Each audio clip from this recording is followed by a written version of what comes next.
Thomas the Tank Engine was feeling bright and cheerful. It was a splendid day.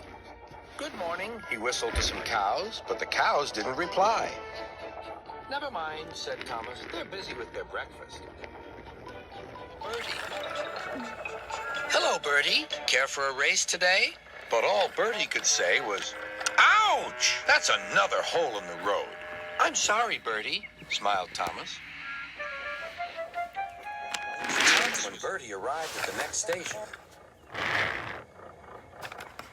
"Bad luck, Bertie. Now, if you were a steam engine, you would run on a pair of reliable rails."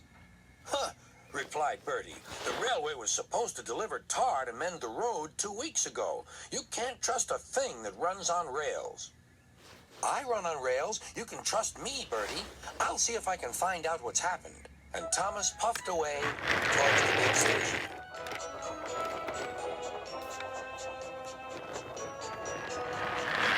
James was snorting about in the yard.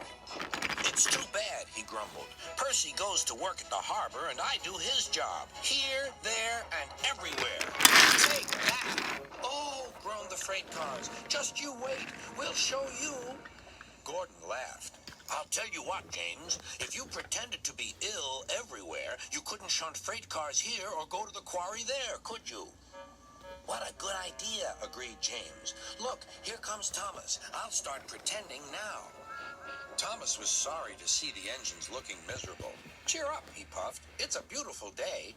"Yes," grumbled Gordon, "but not for James." "What's the matter?" asked Thomas. "He's sick," replied Gordon. "Yes, he is. I mean, I am," stuttered James. "I don't feel well at all."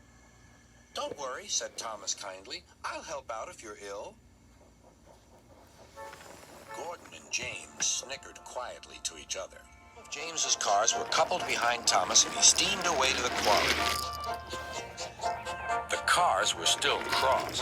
"We couldn't pay James back for bumping us, so we'll play tricks on Thomas instead. One engine is as good as another." But Thomas didn't hear them. He collected all the stone from the quarry and set off back to the junction.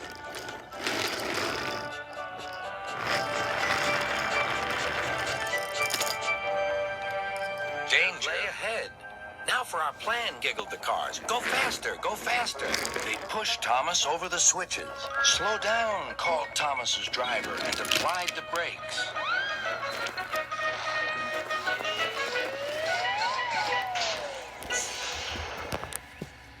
Poor Thomas stood dazed and surprised in a muddy pond as a toad eyed him suspiciously. "Bust my buffers," muttered Thomas. "The day started so well, too." Duck pulled away the cars, and Edward helped Thomas back to the junction. Suddenly, Thomas remembered the missing tar. He told Edward all about it. "That's strange," said Edward. "A car full of tar has been left at my station. That must be it. Driver will make sure it gets to Bertie now."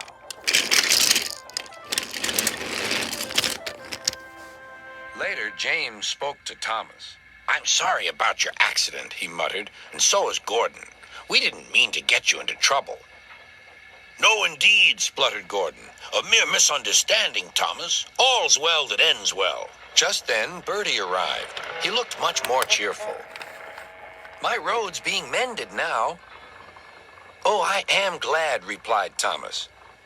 "Thanks for all you did," added Bertie. "Now I know I can trust an engine, especially if his name is Thomas." Gordon and James puffed silently away to the shed. But Thomas still had company.